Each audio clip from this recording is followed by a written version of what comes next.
नीट 2026 देशातला सर्वात चर्चित मुद्दा किंवा विवादित असलेली परीक्षा. या अगोदर कधीच नीटची एवढी चर्चा झाली नाही, पण यावर्षी पेपरफुटीमुळे सर्वत्र या परीक्षेची चर्चा चालू झाली. या पेपरफुटीचं महाराष्ट्र कनेक्शन समोर आलं.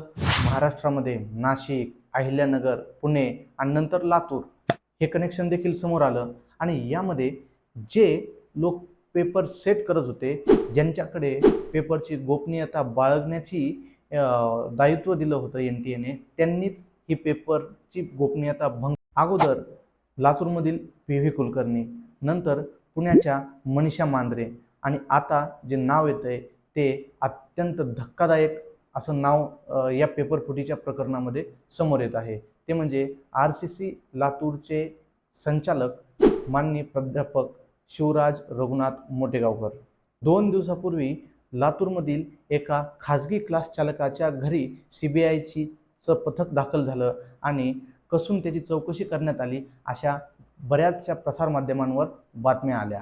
तेव्हापासूनच दबक्या आवाजामध्ये लातूर असेल, मराठवाडा असेल किंवा जे हे शैक्षणिक हब आहे, त्या शैक्षणिक हबमध्ये मोटेगावकर सरांच्या RCC आणि मोटेगावकर सरांची दबक्या आवाजात चर्चा चालू झाली. मोटेगावकर सरांचं नीट 2026च्या पेपरफुटी प्रकरणामध्ये कनेक्शन कसं जुळलं हे आजच्या या व्हिडिओमधून आपण बघणार आहोत.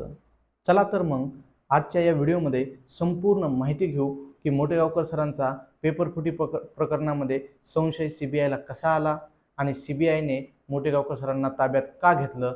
A to Z याची स्टोरी आजच्या या व्हिडिओमधून आपण बघूयात. सानप वैभव, तुम्ही बघत आहात हितचिंतक. तर या प्रकरणामध्ये विषय असा झाला की 3 मे 2026 रोजी नीटचा पेपर घेण्यात आला. त्यानंतर शिवराज मोटेगावकर सरांचा एक व्हिडिओ व्हायरल करण्यात आला किंवा तो व्हायरल झाला. त्या व्हिडिओमध्ये मोटेगावकर सर विद्यार्थ्यांना विचारत आहेत पेपर कसा गेला आणि विद्यार्थ्यांनी सांगत आहे की सर, तुम्ही जे क्वेश्चन दिले होते किंवा तुम्ही जे टेस्ट सिरीजमध्ये क्वेश्चन टाकले होते तंतोतंत तेच क्वेश्चन नीट 2026च्या पेपरमध्ये आले होते. आणि त्यानंतर माध्यमांच्या माहितीनुसार एका पालकाने RCC क्लासेसचे संचालक शिवराज मोटेगावकर यांच्या विरोधामध्ये पोलीस स्टेशनमध्ये धाव घेतली.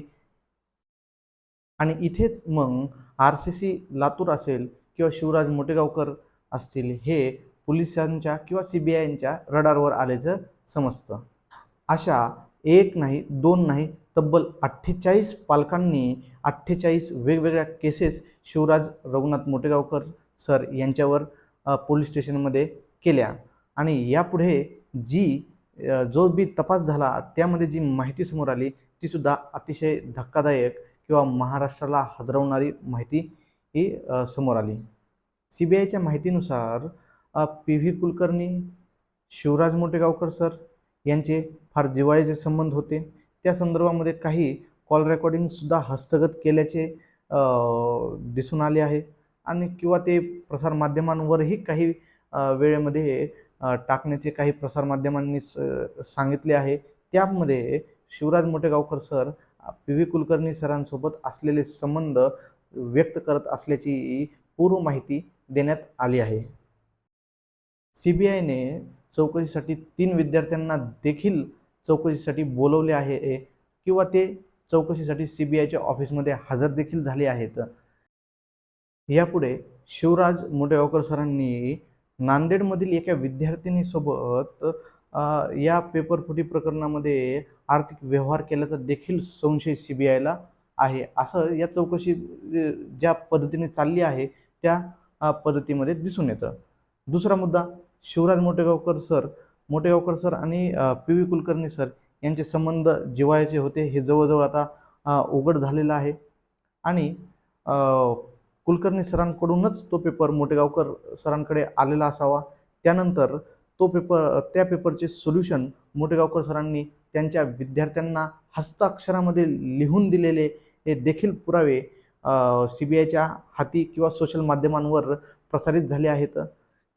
त्यापेक्षा मोठं आणि विशेष बाब म्हणजे मोटेगावकर सरांच्या क्लास टेस्टमध्ये पेपर 3 मेला आणि क्लास टेस्ट 19 एप्रिलच्या क्लास टेस्टमध्ये हे जवळजवळ एकाच क्लास टेस्टमध्ये 2 पानावर जवळजवळ 8 प्रश्न तंतोतंत क्वेश्चन आणि तंतोतंत ऑप्शन मॅच होणारे हे तंतोतंत नीट 2026ची मॅच होणारे प्रश्न हे त्यांच्या क्लास टेस्टमध्ये आलेलं देखील उघड झालेलं आहे किंवा त्याचे फोटोज छायाचित्र हे प्रसारमाध्यमांवर व्हायरल झालेले आहेत.